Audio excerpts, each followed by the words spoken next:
Hello दोस्तों, नमस्कार। Stock market share YouTube channel में आपका स्वागत है। अभी हम बात करने वाले हैं ward wizard investment limited company की, क्योंकि इसके बारे में ये देखा गया है कि जब से फिलीपींस से इसे ऑर्डर मिला है उसके बाद ये कंपनी लगातार तेजी दिखाते हुए 70 रुपये के पार पहुंचते हुए दिखाई दे रही थी, लेकिन उसके बाद पिछले 2 दिनों से इसमें लगातार गिरावट देखने को मिल रही है और ये 70 रुपये से नीचे आते हुए देखने को मिल रही है। तो इसके बारे में हम ये जानने की कोशिश करेंगे कि इसका कारण क्या निकल के आता हुआ दिखाई दे रहा है। इसके अलावा इसके बारे में अगर कोई न्यूज भी निकल के सामने आई होगी तो उसे भी हम देखने का कोशिश करेंगे। साथ ही साथ जो जून महीने में शेष लगभग 10 से 15 दिन ट्रेडिंग सेशन जो बचे हुए हैं उसके बारे में इसके टारगेट भी निकल के आते हुए दिखाई दे रहे हैं, तो उसे भी हम इस वीडियो में पूरा डिटेल से देखने वाले हैं कि आखिर ये जो वार्ड विजार्ड इन्वेस्टमेंट लिमिटेड है वो जून के लास्ट तक जाते जाते कितने प्राइस पे ट्रेड करता हुआ दिखाई दे सकता है। तो दोस्तों चलिए बिना किसी देरी के वीडियो शुरू करते हैं और जो भी कुछ निकल के सामने आए होंगे अपडेट उसे देखने का प्रयास करते हैं। सबसे पहले अगर हम बात करें इसके चार्ट पैटर्न की तो यहाँ पे आप देख रहे हैं कि जब 14 जून को ये मार्केट बंद हुआ था तो ये जो कंपनी है वो फिलहाल 66 रुपये पे ट्रेड करते हुए दिखाई दी थी और 3.5% की गिरावट के साथ बंद होते हुए नजर आई थी। जबकि बात करें 5 दिन के चार्ट पैटर्न की तो 5 दिन में अभी भी ये जो कंपनी है लगभग 5.5% के आसपास के रिटर्न निकाल कर देते हुए नजर आ रही है। जबकि 1 महीने की चार्ट पैटर्न जब आप देखेंगे तो ये जो कंपनी है लगभग 25% का रिटर्न निकाल कर देते हुए नजर आएगी। और यहाँ से आप देख रहे हैं कि ये जो कंपनी है 7 जून को जब इसे अच्छा खासा प्रोजेक्ट मिलता हुआ दिखाई दिया था उसके बाद इस कंपनी में अच्छी खासी स्पाइक आते हुए देखने को मिली थी और ये जो स्पाइक निकल के सामने आया था वो इसे 80 रुपये के आसपास पहुंचाता हुआ दिखाई दिया था। लेकिन उसके बाद यहाँ पे आप देख रहे हैं कि लगातार इसमें गिरावट देखने को मिल रही है। वहीं अगर हम बात करें 6 महीने के चार्ट पैटर्न की तो 18% का रिटर्न निकाल के दिया है। एयरटेल रेट की बात करें तो 17 से 18% का। जबकि बात करें 1 साल के चार्ट पैटर्न की तो ये जो कंपनी 33% का रिटर्न निकाल के देते हुए नजर आ रही है। जबकि बात करेंगे अगर मैक्सिमम चार्ट पैटर्न की तो ये जो कंपनी अपने शेयर होल्डर को पूरा मालामाल करते हुए दिखाई दे रही है और ये जो कंपनी है 7 रुपये 80 पैसे पे जो लिस्ट होते हुए दिखाई दी थी जनवरी 2019 में वो फिलहाल 66 रुपये पे पहुंचते हुए देखने को मिल रही है। अगर बात करें इसके अनाउंसमेंट या न्यूज की तो यहाँ पे आप देख रहे हैं कि जो लास्ट अनाउंसमेंट या न्यूज निकल के सामने आता हुआ दिखाई दिया था वो 12 जून को आता हुआ दिखाई दिया था और उससे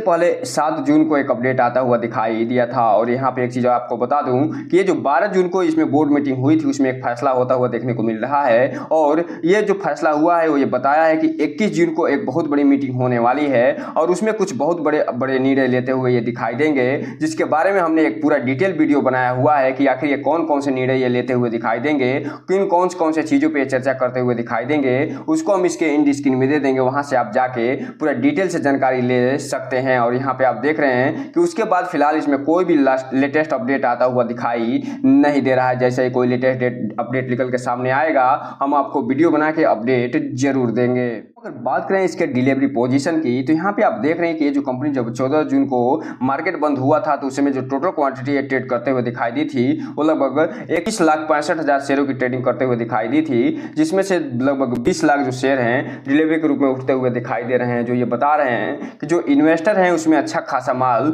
उठाते हुए नजर आ रहे हैं लगभग 66% के आसपास। लेकिन यहाँ पे एक चीज और जो चीज देखने को मिल रही है वो ये कि जो ट्रेडर हैं वो भी इन्वेस्टर से पीछे होते हुए दिखाई नहीं दे रहे हैं और लगभग 32 से लगभग 34% के आसपास वो भी ट्रेडिंग करते हुए और प्रॉफिट बुक करते हुए देखने को मिल रहे हैं। इसलिए जो भी रिटेल इन्वेस्टर हैं उनसे एक चीज कहना चाहेंगे कि इस कंपनी में कोई भी इन्वेस्टमेंट करने से पहले अपने वित्तीय सलाहकार से संपर्क जरूर करिएगा और जब भी इसमें इन्वेस्टमेंट करना हो तो इस कंपनी के बारे में फुल एनालिसिस करने के बाद ही कोई भी इन्वेस्टमेंट करिएगा। हालांकि ये जो कंपनी है फ्यूचर बेस्ड कंपनी है और इसे गवर्नमेंट का अच्छा खासा सपोर्ट मिलता हुआ दिखाई दे रहा है, क्योंकि जो वर्तमान गवर्नमेंट अभी हाल ही में गठन हुआ है उसका जो टारगेट रखा गया है वो 2030 तक 90% के आसपास जो गाड़ियां हैं वो जो चलने वाली हैं वो ईवी से चलते हुए दिखाई देने वाली हैं या फिर इथेनॉल से चलने वाली हैं। ये स्टेटमेंट जो देते हुए दिखाई दिए हैं वो जो वर्तमान परिवहन मंत्री हैं नितिन गडकरी जी उनके द्वारा स्टेटमेंट दिया गया है और उसमें इस कंपनी की अच्छी खासी भागीदारी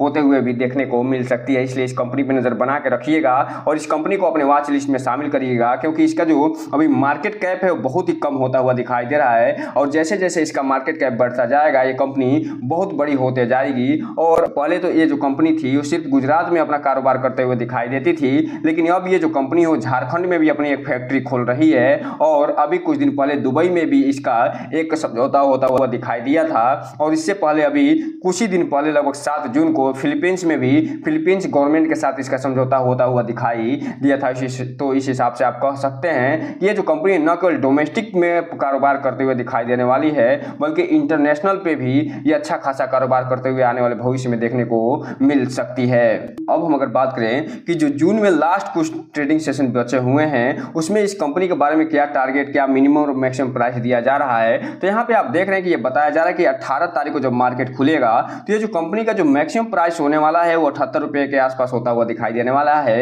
और जो मिनिमम प्राइस है वो हो सकता है कि 65 रुपये के आसपास टच करते हुए दिखाई दे जाए, जबकि इसकी प्राइस होने वाली है वो 71 रुपये के आसपास जाते हुए दिखाई दे सकती है। जबकि 19 तारीख का जो इसका टारगेट दिया जा रहा है वो 64 रुपये से लेके 78 रुपये के बीच में दिया जा रहा है। जबकि बात करें अगर हम 20 तारीख के टारगेट की तो ये इसका जो टारगेट है वो 65 रुपये से लेके और 78 से 78.5 रुपये के बीच में ये देते हुए नजर आ रहे हैं। अगर बात करें अगर 21 तारीख के टारगेट की तो इसका जो 21 तारीख का टारगेट है वो 64 रुपये से लेकर 78 रुपये के बीच में है। जो 24 तारीख का टारगेट है वो फिलहाल 67 से 68 रुपये से लेकर 81 रुपये के बीच में होता हुआ दिखाई दे रहा है। तो इस हिसाब से आप देख रहे हैं कि जो कंपनी है इसका जो टारगेट बताया जा रहा है कुछ दिनों में वो तेजी के साथ बढ़ाते हुए नजर आ रहे हैं। और जो 25 तारीख का जो टारगेट है 70 रुपये से लेके और 83 रुपये के बीच में बताते हुए नजर आ रहे हैं। वहीं अगर हम बात करें अगले टारगेट की तो यहाँ पे आप देख रहे हैं कि ये जो कंपनी है उसका जो 26 तारीख का टारगेट निकल के सामने आता हुआ दिखाई दे रहा है वो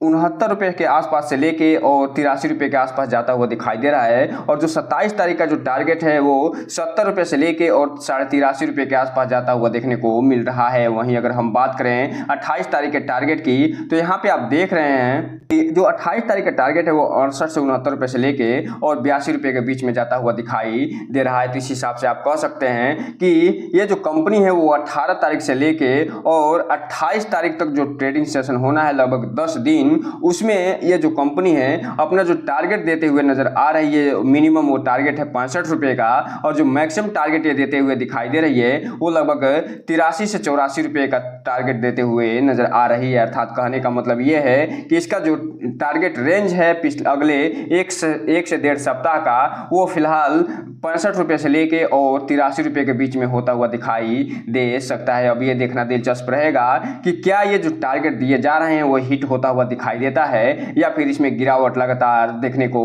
मिलती है। यहीं पे हम थोड़ा सा बात कर लें बल्क डील की, तो फिलहाल इसमें कोई भी अभी हाल ही में बल्क डील होते हुए दिखाई नहीं दे रही है। जो लास्ट बल्क डील हुआ है वो 11 जून को होता हुआ दिखाई दिया है, जिसमें जो सेलर है वो हावी होते हुए दिखाई दिए हैं परचेजर पे। और इसके अलावा 10 जून को भी इसमें कुछ अपडेट आते हुए दिखाई दिए थे और इसमें भी ये जो परचेजिंग जो है वो कम होते हुए दिखाई दी थी सेलिंग पे। अर्थात कहने का मतलब ये है कि जो इन्वेस्टर हैं वो अच्छा खासा सेल करते हुए दिखाई दे रहे हैं और जो परचेजर हैं वो बहुत ही कम डिलीवरी उठाते हुए नजर आ रहे हैं। अब ये देखना दिलचस्प रहेगा कि ये जो कंपनी है वो आगे कैसा परफॉर्मेंस दिखाते हुए नजर आती है। और जब से ये जो कंपनी है इसमें सेलिंग हावी हुई है परचेजिंग पे, तभी से इसमें गिरावट देखने को मिल रहा है। तो दोस्तों आप ये रहा आज का वीडियो। इस चैनल को लाइक करें, सब्सक्राइब करें और बेल आइकन हिट करना तो बिल्कुल ना भूलें, ताकि नए वीडियो के जो अपडेट्स आपको इसी समय पे मिलता रहे। जय हिंद दोस्तों।